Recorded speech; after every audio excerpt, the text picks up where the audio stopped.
Welcome, everyone. We are here with Maturity Moments, Scaling Beyond Spreadsheets. I have Descartes and Flxpoint to share with you how to tackle hybrid fulfillment and get to that next layer of operational maturity. I am joined by our speakers, Mike and Troy, one from each side of the house, but really there are Swiss Army knives of the organization. They have deep knowledge in this space. So we have a breadth of content for you today, but if you have any questions or comments, please feel free to chat. Be interactive throughout the session.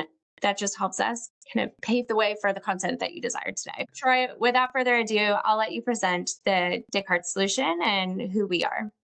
Perfect. Thank you very much, Sam. Sam mentioned my name's Troy Graham. I've been part of Descartes e-commerce for about 10 years. And to give you a quick introduction to kind of what we do, who we are, we have a number of different software products that are designed for growing e-commerce brands centered around the core or the heart of inventory, order, and warehouse management. And today our goal is to talk to you a little bit about some of the things that we see out in the field from different brands as they're starting to scale. And if I were to summarize one of the great things about Descartes and our particular team is we have multiple solutions. And we hear all the time from companies that it's sort of hard to figure out like what's the right fit technology. And so part of what we'll do today is talk about how not every business is the same and not every solution is the same. So we'll hopefully share with you a few ideas about how maybe we can help and what others have done out in the market as they're starting to scale. And hopefully down the road, we'll give you something to think about for your business and helping improve it. So with that, I'll turn over to Mike and tell us a little bit about Flxpoint. Thanks so much, Troy and Sam, for the intros there. But yeah, Mike Bernico, I am a solutions architect here at Flxpoint. So spend a lot of time with our prospective customers, with our current customers on kind of fitting in, what this diagram shows you, where all the different pieces fit together when working with e-commerce. So what Flxpoint does, we are an e-commerce middleware at heart. Really, integrations are the heart of what we do in making a kind of seamless ecosystem out of all the various integrations that you're going to have to complete your e-commerce inventory fulfillment lifecycle. So for us, it's working with great integration partners like the Descartes team, Seller Cloud, and Finale on that left-hand side of the diagram. But also what we really crush is working with vendor inventory. So kind of combining, vendor processes with your internal inventory or warehouse management softwares all into one centralized middleware, getting some automation going to run your sales channels downstream, but also route orders as they're coming into the system. So totally resonate with what Troy just said. I picked up this term, I think like last week, and I've been saying it over and over again, but like complex commerce, it's not one size fits all. So I'll probably say that 5 times because it's fresh in my brain, but one of those where, we want to be able to, find the unique needs for a specific use case or business and put those pieces together accordingly. So yeah, excited to dive on in here to hybrid fulfillment and, how that can get messy, but how we can also clean it up. Perfect. Thanks very much, Mike. So to talk about our agenda just quickly, we're going to talk a little bit about like, how did we get here? Like, why are businesses facing some of these challenges today? What is sort of a catalyst for making a change that we hear about from companies? What are some of the balancing act that we need to think about as far as costs of making change? Because it's not all perfect, right? As Mike said, e-commerce is getting really complicated, but every change we make is not always perfect. So what are some of the pros and cons we need to think about as we think about trying to improve the business?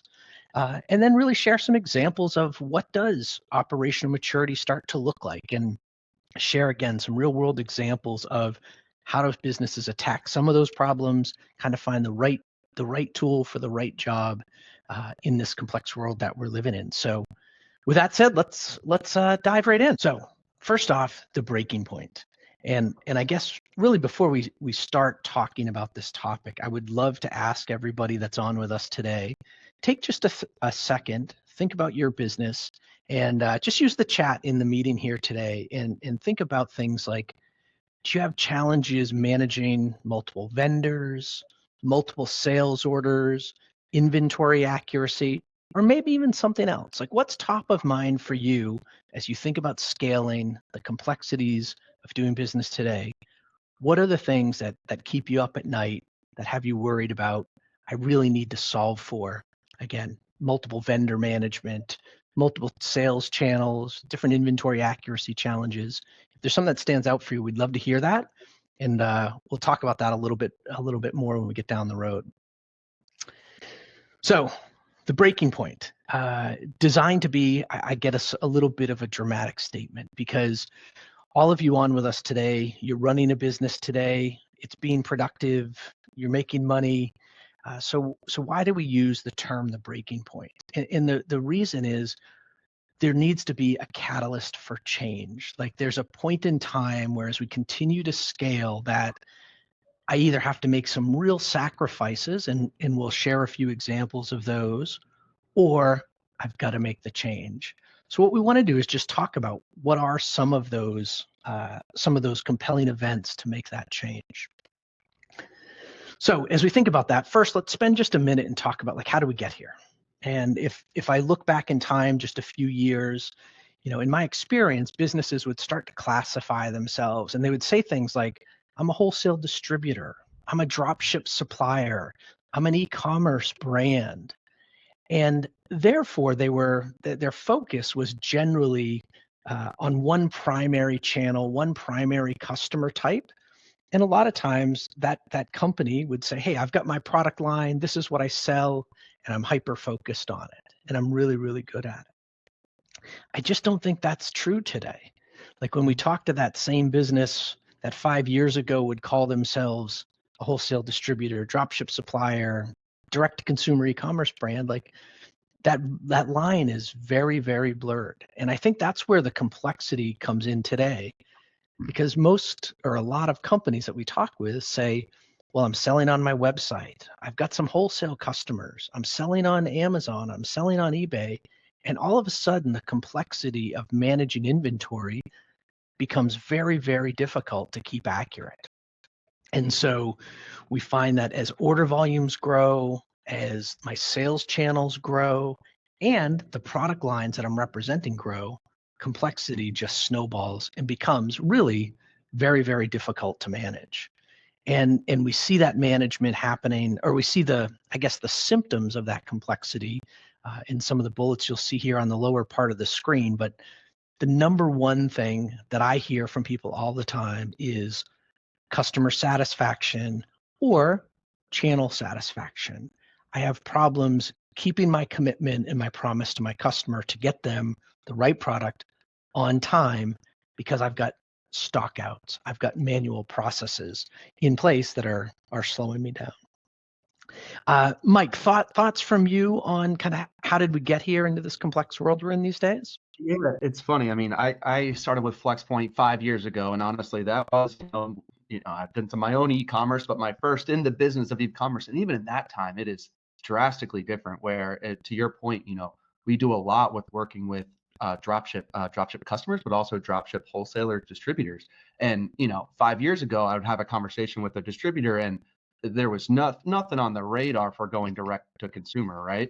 And now it's like every single distributor we've worked with are trying to find out avenues and ways to go to the consumer, and even vice versa, where somebody who was traditionally direct consumer wants to grow their business, go sell to the government, go sell to other businesses. So just completely, it's again, there's no one size fits all anymore. So everything you're saying, we're seeing it on our side too.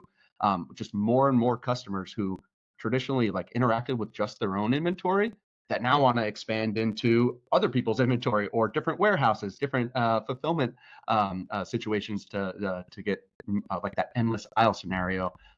We're seeing it a ton with, hey, why am I going to keep this slow moving inventory on my shelf when I could work with a vendor and only go get it just in time when I actually need it? So just the change in the landscape in general from, dropship almost being like taboo to, oh no, now it's an important part of business.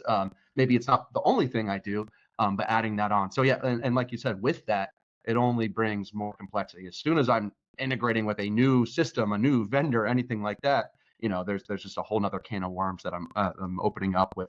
Hey, am I going to be able to support this with my traditionally manual workflows? So yeah, right on line with what we're seeing. Yeah, perfect. Well, and let's talk a little bit more about the cost sort of staying manual, because I think that is a common decision. And I'm going to share a quick example. I was talking with a company. They sell automotive parts, aftermarket automotive parts. And they said, hey, our business is doing good. We're growing a little bit. We're not growing as much as we would like. But we were talking about like, what are the opportunities for growth? And they said, well, we'd like to be selling in more channels. We'd like to be selling more than just our own products. I've got some great vendors that are selling products to my same customers. Like, why can't I take advantage of that? And as we dug into it, like on their main Shopify website, they had about 3,000 products. And they said, hey, we do some selling on Amazon and we do some selling on Walmart, and those are doing okay. And we dug into that a little bit further. And what we found out was they really only had about a third of their product catalog in those other sales channels. Mhm. So we started to talk about that, and we started to say like, well, why not? And they're like, well, it's hard to keep it up to date. And in the past, we've tried to manually update via spreadsheet inventory, for example, for our parts or one of my vendors' parts. And then we were out of date or out of stock, excuse me. And then we got our listing went down, and then all of a sudden we lost that volume. And so my growth was really inhibited by the need to have manual labor, and the result of some of those mistakes of I'm out of stock on things that I shouldn't be. And so what they said was, instead of making those mistakes and upsetting my channel partners and upsetting my customers, I'm just going to back off those other channels. And so it really inhibited their growth and their ability to say, let's keep this business growing. I'm sure you see that as well, Mike, but maybe you've got some additional thoughts there too. Yeah, no, I'm going to sprain my neck here because I'm just nodding along where it's I hate hearing that, but we do. We hear it too much of. And again, I'll go back to the vendor scenario because that's what we hear a lot, where we're saying, hey, get that slow moving inventory off your shelves, work with a vendor for fulfillment. So similarly, hey, I think a great way to scale is adding some vendor fulfillment to what you're already maybe they already have in your own warehouse. But same thing we hear all the time. People are just, hey, I know it's a good idea. I know that will take my business to the next level, but I feel like I'm working with a house of cards here, and adding that one little vendor is like a little extra piece on top that's going to have it all collapse and everything breaks down.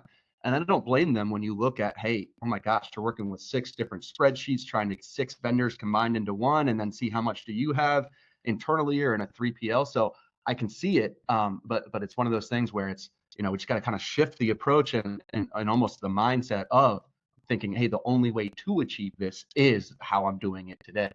So yeah, 100% seeing that growth factor. That first bullet to me is one of the ones that I just shake my head. It's the hardest to see. And then on top of that, right, I'm seeing so many more people come to talk to us about, to anyone, about making sure they're really, really tight with their accounting or ERP syncs, right? Hey, same thing where, hey, if I add that extra sales channel, like you're talking about, Troy, if I add that extra vendor, I've got my NetSuite or whatever I'm working with, ERP, all tuned in. It's working perfectly. If I add that one more thing, oh, now it's going to go break down that system, right? So I always make this joke, there's one person in accounting that's running those flows, either in QuickBooks or in the ERP, and they're like, please, no, you can't throw one more weird translation I have to do on the back end. So again, like I totally hear these people, and but it's one of those, you can't have inaccuracies when it comes to that lady in accounting who's going to come slap you on the wrist if you send something over wrong. So it just amplifies the issue or the kind of the fear that some people have with growing for sure.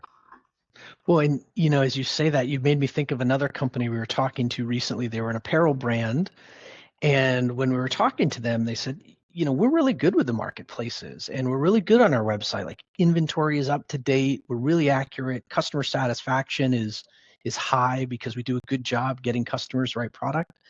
And I said, that's amazing. Like, how do you do it? And we were on the call. There were a few operational people, and the CFO spoke right up and said, our labor costs are through the roof. Like, our profitability per order is very, very low. And as we talked more and more about it, what happened was, for each sales channel, they had a dedicated inventory manager. So they had a full-time person making sure they were up to date. And these 3 people sat in the same office together, and they were sharing spreadsheets all over the place. And I think that's the other side of the coin and cost of staying manual. It's not just customer satisfaction and pressure from the sales channels. It's also, am I cost effective? right? Am I making money? Are these profitable orders? So just hearing you talk about the finance side of things, and that a person in accounting might made me think of that example where I was in this discussion, CFO is pretty quiet. All of a sudden it's like, yeah, it's because our costs are really high. That's why we're good at it. We can't keep scaling this way. So anyway, Yeah, Sam, it's go ahead, across Mike. the I'm sorry. board. You know what I mean? It's across the board. It's crazy where it's you can have one person who knows Amazon, but when it comes to order routing, you know what I mean? They're hands off. So it's how many of those resources could be put to other good use and truly scaling and growing the business. So I'm with you. Perfect. So we're going to jump in and talk a little bit about some of the things that we see growing businesses do to be successful, to sort of drive to more operational maturity. And Sam came up with the text here, and I really love it, and specifically the V2 of your growing business. And the reason I like that is part of our ask today when you leave here is see if you can come up with one idea from our discussion that you can implement in your business. And think about it like a version. It's a change. It's a purposeful decision to go, I'm going from version 1, I'm going to version 2. I'm making a decision to improve things, to upgrade. And I think that's an important mindset, because when we're busy in the operation day to day, it's easy to say, well, we'll just keep doing it. It's okay. We need to think about making a change on purpose, intentionally, and that's where we start to see real scalability come in. And I think it really starts with unified inventory visibility.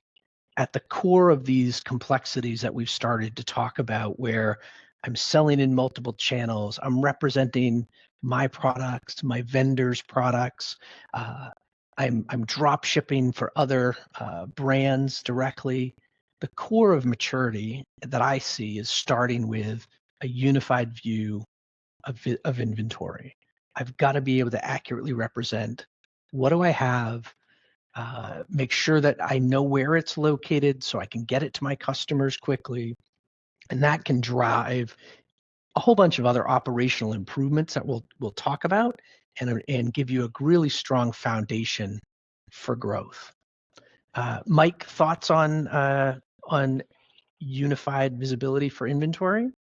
Yeah, no, I mean, I'll go on some of that where it powers everything downstream, right? We're going to talk about a lot more opportunities to go to that V2, and really it starts here. If you don't have that unified view of your inventory and across, again, your own warehouses or 3PLs, your vendors, you're locked in from making the best decisions because you don't have the best information at hand.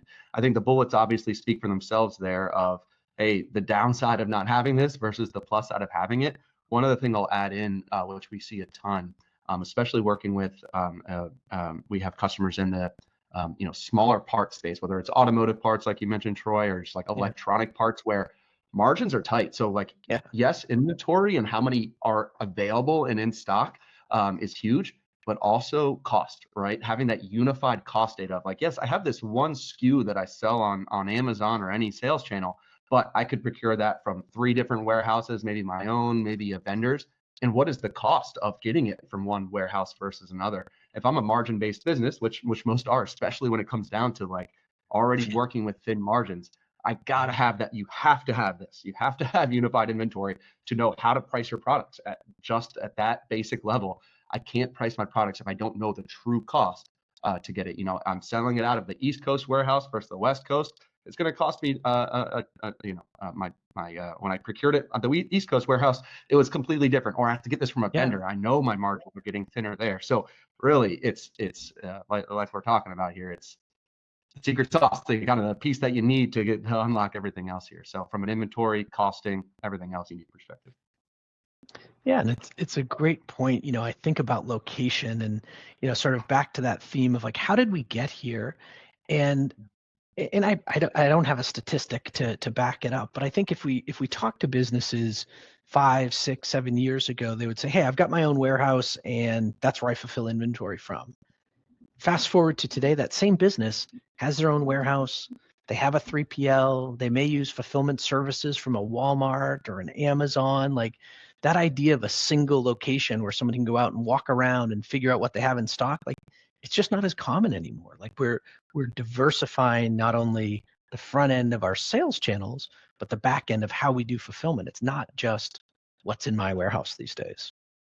And with that, we'll get into it for sure. But like with that, it's you have a little bit less control in some cases. This is harder to achieve than maybe it used to be, because if I am working with 6 different vendors, wait, how am I getting their inventory merged together with my other ways of putting into this one unified place? So not that it's easy. It's hard as heck to do if you're doing it your own spreadsheets and trying to get column headers and VLOOKUPs or whatever people do nowadays to merge that data together.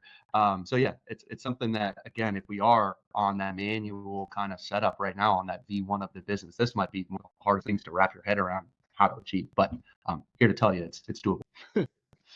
Well, and not only is it doable, I don't have to be the world's largest retailer to do that. I can do that at a scale where I could be a $5 million business or a $25 million business or a $50 million business.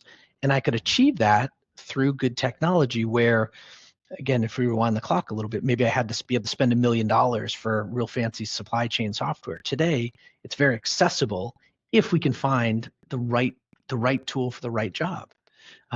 So let's talk about the next step in this process, right? So if fundamentally I know what I have, I know where it's located, now I can start to focus on, especially as a business owner, a lot of the things that I'm most excited about. Of where do I spend my time? Where do I invest my capital?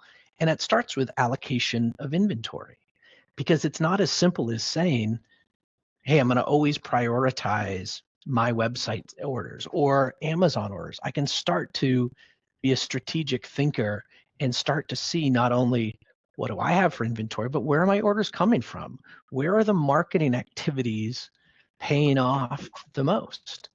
And by having a centralized view of inventory, I start to be able to make those prioritizations happen automatically. I talked to a company recently. They sell fertilizer, lawn care products, right? So this is their peak season. They launched a new product a month ago, 6 weeks ago. It was selling great. One of their biggest sales channels was Amazon. They went home on a Friday night, the second week after launch, and Amazon went out of stock. It was a mistake. Somebody had manually put in the wrong quantity, and it was a mistake that was made. They came in Monday morning, and all of a sudden, this inventory that was sitting in their warehouse had been unavailable for sale. They didn't have automation. They had a person with a spreadsheet that said, I'm going to upload this available inventory into my Amazon channel, and I made a mistake.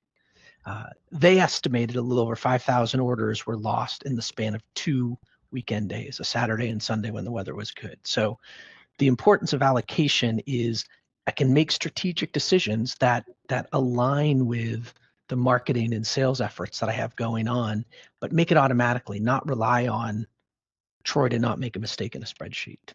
Mike, what are your thoughts?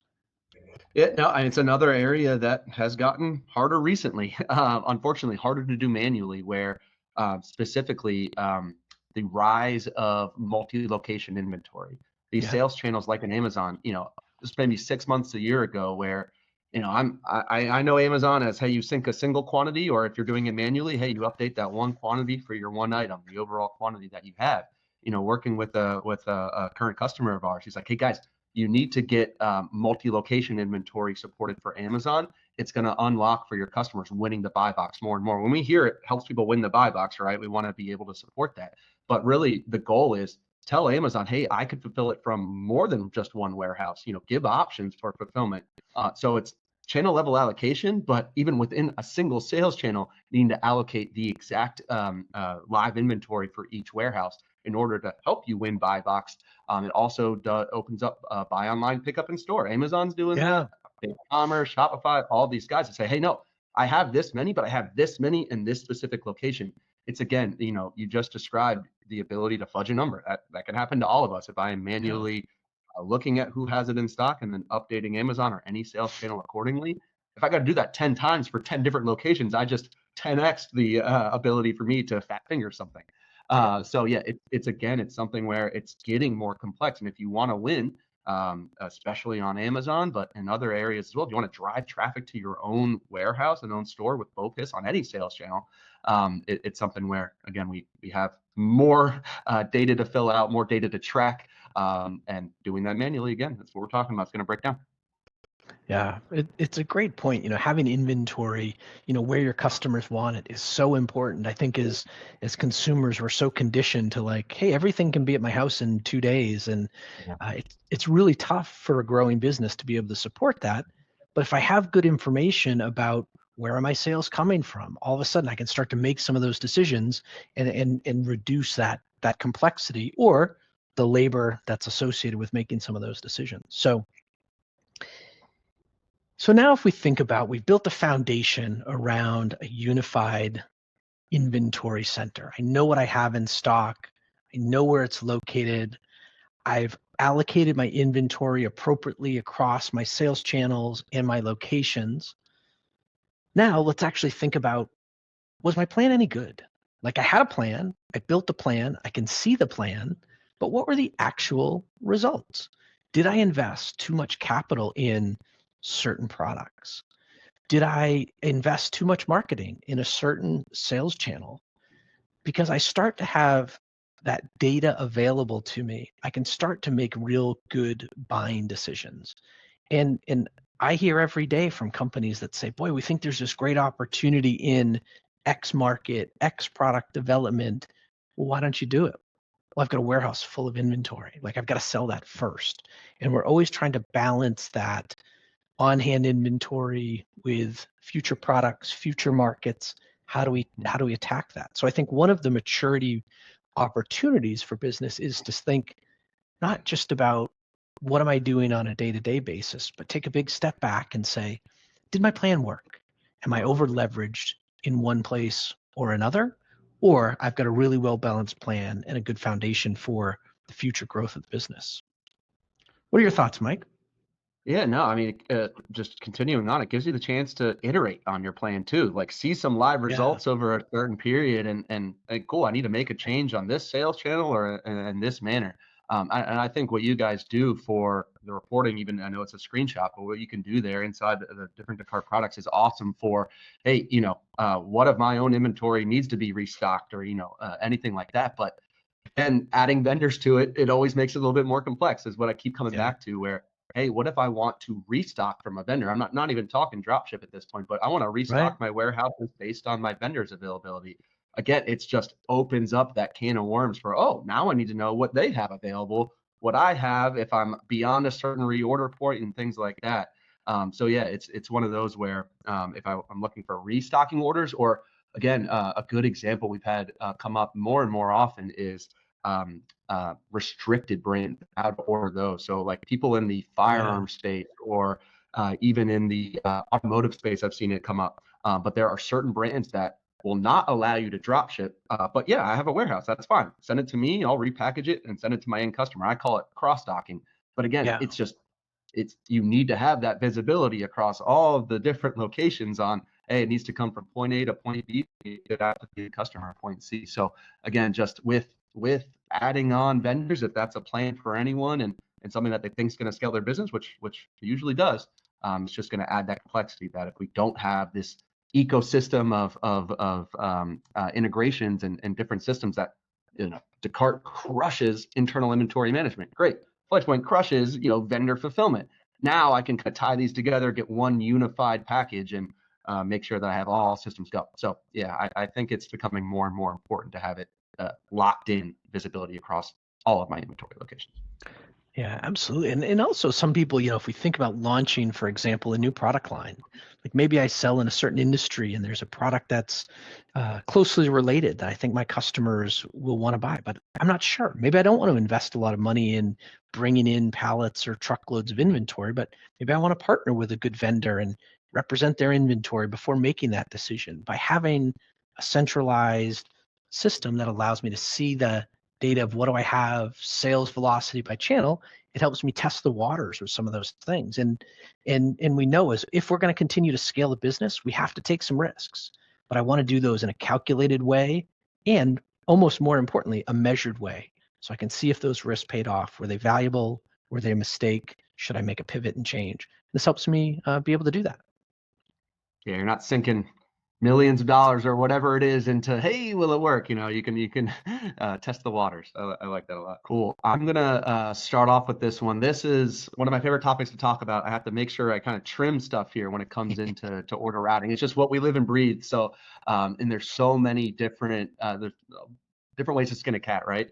When I talk about intelligent order routing, a lot of the times I'm saying, hey, if an order comes in from ecom, what is the best way to fulfill it? And that the answer to that's never the same, right? It's never a one size fits all for what is best, right? If I'm if I'm working with multiple 3PLs, right? Maybe, the cost to procure that's about the same. My 3PL, honors that, the cost to ship is going to be the same regardless. So I just want to get it fulfilled the fastest. Maybe I'm working with hybrid fulfillment where I have some warehoused inventory, and no matter what, I want the order to go there if I have it in stock. And only if it needs to go to a vendor as fallback will I allow that. So we hear, every kind of situation. We'll have a slide later on for like exceptions and exception handling. But it's almost like every order routing scenario can have some exceptions, right? So for me, intelligent order routing is the key, right? It's not just sending an order to someone who might have it in stock. It's taking each and every order and treating it like its own unique use case, its own scenario, because it is, right? It has a different address on every single order, different line items that might have different restrictions or attributes, stuff like that. So each order in itself almost has to go through its own intelligent way to route it in the best manner for your business. So yeah, it's something that, as you can imagine here, doing that manually, it can break down or at least take a ton of time. If I'm sitting here on every single order, treating it like my precious baby child, which it should be, and saying, hey, let me see who has this in stock. Wait, on this order, does this customer care if it gets there next day? Or no, they ordered standard shipping. It's not a big deal. So there's just, so many decision points that you have to have as an order management team, usually is what we see coming in to try to decide really what is the best way. So like we're talking about here, that opens up complexities. It opens up time. If I am scaling and adding more vendors, great, that's more orders, more time I have to spend. Going back to your CFO conversation, he'd say, oh my gosh, no, like that my cost per order can't handle that right now. I'm not getting the margin. So for us, it is taking as much of that as we can off of a human's hands and letting it be automated with, hey, we know to look out for edge cases. We know how to cover the 80% of your order routing scenarios. Let's get those fully automated and then maybe give you like a review period or something like that. Yeah, there's probably 10 different things I can get into, but something along the lines of, hey, on this order, am I prioritizing speed? Am I prioritizing my my margins? Do I have my own special warehouse that I need to prioritize? My internal? Do I want to prevent split orders at all costs? All of that can really come down to making a different decision with that order. Yeah, for me, it's one last thing I had jotted down here. It's like, to me, this is maybe the most important thing when it comes to like customer retention as well, where, hey, customer, like, yes, they want to see available products on your website, but they're judging you as soon as they place that order, right? Whether that's on Amazon, whether that's on your own sales channel. So once they click the payment button, this is almost their judgment period of, hey, did this get fulfilled as fast as I wanted to? Did I get all of the items? Did I get tracking details when I expected them, so I know what's going on here? That to me is what drives repeat customers and repeat orders and growth, is crushing this scenario right here from point A to point B of making sure orders are routed seamlessly, but also just that order flow is going quickly but accurately as well. Yeah, it's a great point that you bring up. The world is so competitive now, right? Like just getting the right product to the person at a good price isn't necessarily enough to bring them back, let alone if they make a mistake. I saw an article recently where they said for every negative review that's posted about your fulfillment, I got the wrong product, it was late, whatever, it cost you 30 customers. That was the survey that was done. And making smart decisions, satisfying the customer, the world is so competitive now that I have to make sure those are top priorities. Like we used to think that getting the order, great, I've won, right? I've won the battle. But the answer is I haven't. To your point, like once they buy it, that's really where the judgment starts. And fulfillment is oftentimes the difference between success and failure of customers are satisfied and happy and coming back, or they're not. Yeah, 100%. So, Mike, I know we've talked a bit about real-time supplier sync, and to some people that may make a ton of sense, but maybe if you could just like take a quick step back, make sure people understand like what does that mean? Is that practical for, if I'm a $5 million business or a $25 million business? Maybe you can just take a little bit of a step back and what does that mean? Yeah, no, 100%. It's something that we get maybe the most questions when we're going through our pitch and what FlexPoint does. It's like how can it be real time when I'm working with suppliers? Or, hey, I'm thinking about adding my suppliers. The main reason I have not done it yet is because I do not have control over what their real time stock levels, costs are, and things like that. So I like to, and as little words as possible, demystify that where, the theme of our presentation here is, hey, uh, ditch the manual efforts and the manual spreadsheets where you can, but it doesn't mean ditching all spreadsheets, right? To me, a real-time supplier sync is any way I can get an automated date from my supplier, right? Tons of suppliers work through spreadsheets, right? Sending it out to your Yeah. email, sending it to an FTP server, things like that. They can receive orders via email. You can give me a PDF of what you want to get ordered. So I'm not here to say, oh, we have to change the way suppliers do business, because a lot of times they don't want to. They have those Right. processes in place. But look out for ways that we can get as close to real time as possible with automated approaches. So automatically bringing in those spreadsheet updates from a Google Sheet, from an email, from a FTP server, and automatically applying that downstream to my website. Alongside that, right? Maybe files are great, but if there is an API, EDI, or a pre-built integration to a distributor or supplier that I already work with, just a much easier way than it used to be for connecting to my suppliers. Probably the most popular way we're seeing today customers integrate and get real-time inventory and cost and data syncs with their supplier networks is actually piping right into their e-commerce channels. There are tools like Point that can look at a vendor Shopify, BigCommerce, Magento storefront, and via API connection, pull in exactly what they have immediately as they change stock levels on you, as they change quantities. And it's something we've gotten into it, right? But at the end of the day, like this is where it all starts. If I don't have this accurate, right? If I don't have an accurate view of what is in stock on my suppliers, I am not telling my sales channel accurately what's available. I'm leading to stockouts, dissatisfaction. Same thing for order routing. The last slide we just went through, order routing is major. If I don't have a live view of what my supplier has in stock, how can I automate my order routing processes? So this is one where more and more we're seeing people come around to, oh, it's not as hard as maybe I once thought of getting connected to a supplier and having that real-time sync. It's something that they might already have ready to go on their side. All we need to do is plug into it, like a Shopify store, like a spreadsheet. The other thing I'll throw in here is, where a lot of this, a lot of people on the call might be working with suppliers that have overlapping inventory, or maybe they overlap with what you carry. It's hybrid fulfillment, right? I have 5 suppliers, they all sell the same SKU. So again, it's that view of, hey, I don't want to look separately at each supplier, go reach out to each supplier, say, hey, how many do you have? Let me go update Amazon.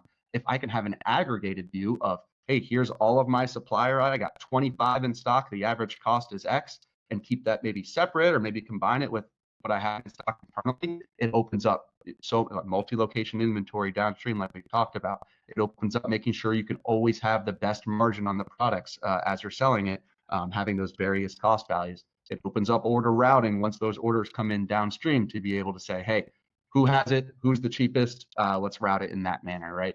So it's something I'll harp on where, I do think the order routing and fulfillment is going to bring those repeat customers back to you, but it all starts here. It all starts with knowing not just what I have in stock in my internal warehouse, but treat those supplier warehouses as if they were my own. I can source from them, and I want to be able to know what they've got and what I can offer. So I think that's my stance on the supplier thing. Wow, and I agree. One thing that you touched on in there that I think is important for people to take away is just simply ask your suppliers.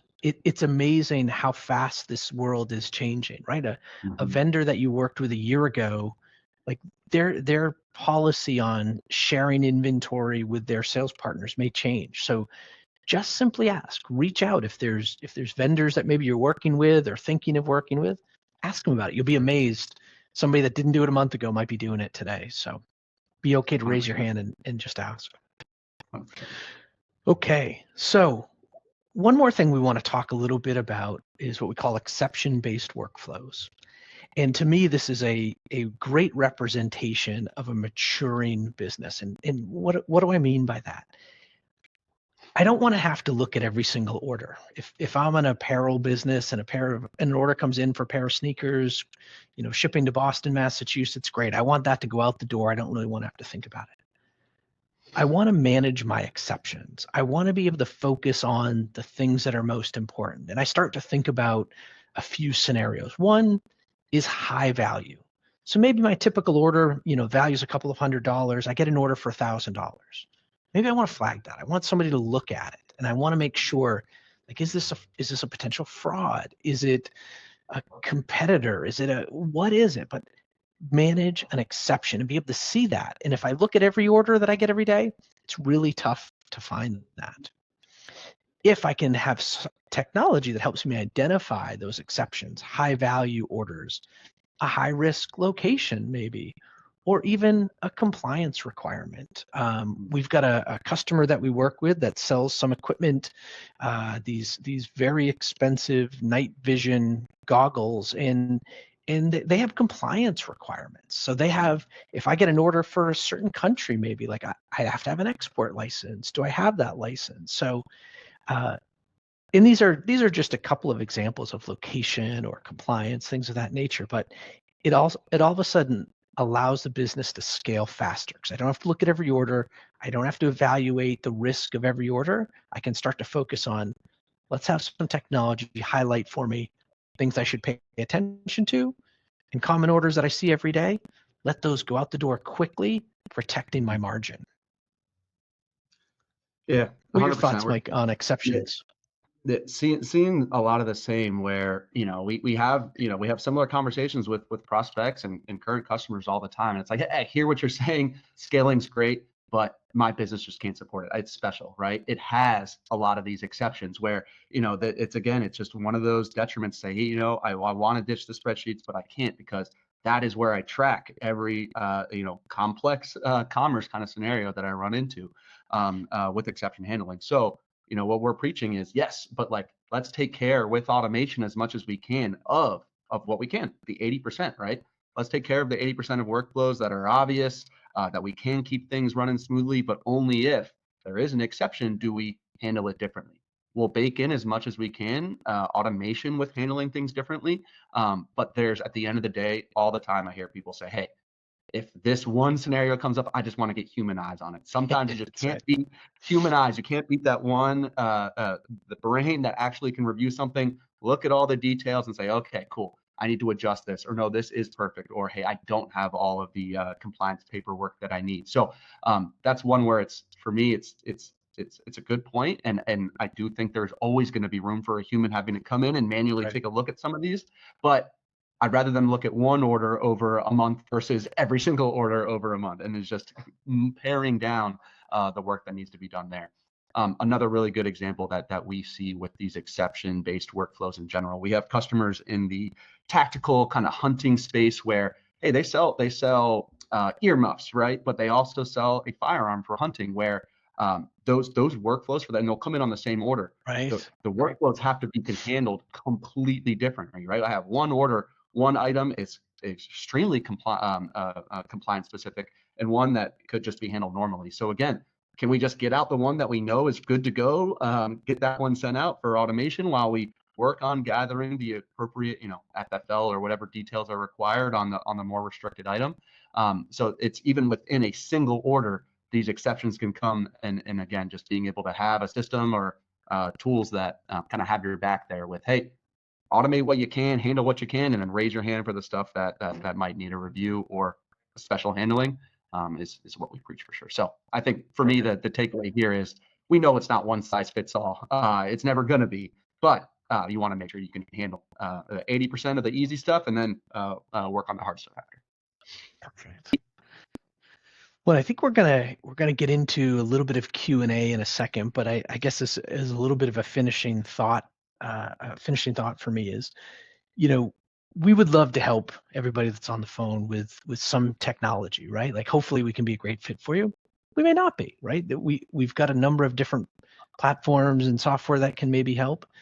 The thing that we would love for you to take away from this meeting, most importantly, is when you go back to your day job, look inside your business and identify one thing that you want to think about making a change. And maybe we can help. We'd love to talk to you about it. If we can't, we can maybe point you in the right direction. But be committed to look for something that says, hey, this is a priority to make a change, and explore it, because you'll be amazed how much technology has improved for emerging and growing brands to be able to solve some of these problems that often feel unsolvable, right? That they seem like they're too hard. It's not the case. So think about your business, try to identify something where you can make a change. And if you do that, I think we've had a pretty successful discussion today. But with that, Sam, maybe if there's some questions that have come up, we'd love to jump in and try to answer those. Absolutely. I have a question already in queue. It says, inventory management, you say it's not a one size fit all solution. What if your needs are already complex, your business is growing, but you're still a small guy? How can you get started? Yeah, it's a great question. We talk to businesses of all different sizes, and one of the things I hear a lot from people why they haven't made a change and invested in technology, it's just hard to find the right thing. Like you can find software where I'm spending, $100 a month or $1,000 a month or $10,000 a month. Step one that I tend to think about there is for companies, even a small business doing 50, 60, orders a day, that's not a micro business, but it's a growing business. Like there's technology that can help you. It may not do all of the things that we've talked about today, but it can start to centralize inventory for you. It can start to streamline some of your operational processes. If I were sitting in your shoes with that question and I started to, look at Descartes and Flxpoint and other people out in the market, I would look at their customers. Just look at the customer base. Do they have people that look and feel like me that they're talking about? And you'll be amazed how many businesses you'll find like there's a right size solution for you with 100 orders a day, 1,000 orders a day, 10,000 orders a day. It's just raising your hand. There's something out there to help improve the process for you. Mike? Yeah, it goes with your homework, honestly, Troy. Find that one thing, right? Start there. If I am a small business figuring out like, hey, is going to a software platform the right move right now? Find that one thing that is really, really slowing you down and find a solution for it, right? And maybe that solution has things that you can grow into and scale. But I like starting there as just what is the key thing that will unlock some of these processes. I think it resonates well with the assignment here. Amazing. We have another question. Would you mind recapping the technical verbiage you would use when reaching out to suppliers to gauge their ability to integrate their inventory with a platform like Flxpoint? Mike. That's a great question. We have a document for it. Whenever somebody asks us that, we say, here's everything. That being said, I do.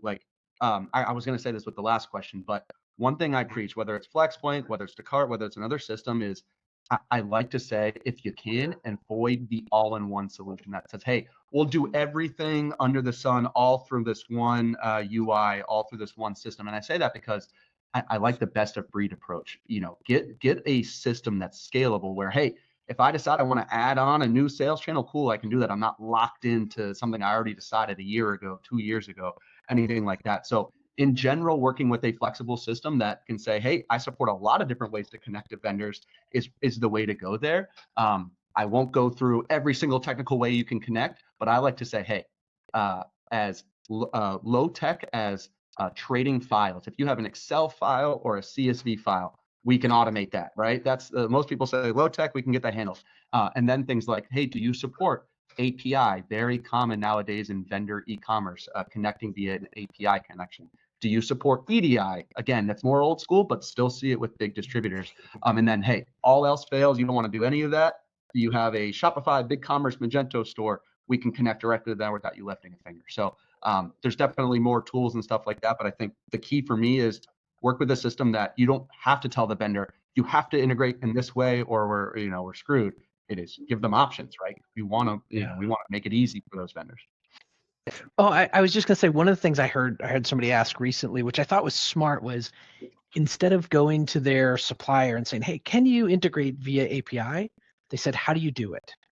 And what they found was suppliers said, "Well, I would love it if I could do this API, but I can't. I can do this other thing." And if we fit in a process that they are comfortable with today, we find a lot of success versus asking them to make a big change. So I love that question of how can you do this today, or how do you do this today with other partners? Oftentimes you'll find out real quickly like what's going to fit, be mainstream for them, and be easy to adopt. 100%. Thanks. I love the approach of never go with something that can accomplish everything. And my caveat to that is it likely does not solve for everything. You're just not exposed to what it's not solving for. So really leaning into your priorities and finding that best of breed. I definitely agree that's the right approach. And it actually touches on this next question I'll read out to you guys. It says, what are potential mistakes when selecting software for my growing business? So kind of the blind spots, you'll say. It's a great one. I think it's really hard today because there's so much information available. We hear all the time that like, this is the hottest software in this space, so I'm going to go use that. I just talked with a woman who runs a business down in Florida, and she's like, "Hey, we bought this system. Like, it's amazing. We've been implementing it. We've been using it for 15 months." And she's like, "It's killing us financially." But all these people told them about it, and it is really good technology. It just wasn't the right size. It wasn't the right fit for them. So I think thinking about like right size for me and being diligent with, to your point, Sam, like what's really important to my business versus, hey, this is the greatest technology. It's got the most AI. It's got whatever the biggest marketing budget is, that may not be the best fit for your business. Yeah, I tell prospects a lot, and it's what you guys are saying. It's, hey, stack rank, prioritize what is most important for you. You're doing a search right now for softwares. Stack rank it so that you can actually phase this out of, hey, what I need now is my phase one. Do you do that? But then don't pigeonhole yourself so that phase two or phase three that you want to do down the road, consider that as well. Of, hey, can I do this right now immediately? Get some value day one or day 30, whatever it is. But then down the road, a year from now, 2 years from now, 5 years from now, do I have to do this whole thing over again? So I'm always a fan of that too, of, hey, get what's important now, but look at those lower down on the stack rank and say, okay, that is my phase two. Can you support that too? I think that's always a good bet. And Sam, can I add one more thing there? Actually, is just thinking about this. It's interesting if you go out and you look at technology, like Mike and I live in the software technology world. Like if we go evaluate 5 different pieces of software that are fundamentally accomplishing the same goal, it's really hard to distinguish one from another after you look at a bunch of them. One of the things I'd encourage people to do is if you're talking to vendors, whether it's us or somebody else, tell them what else you're looking at. Like if I go car shopping, like, hey, I'm looking at a Honda and a Nissan and a Toyota.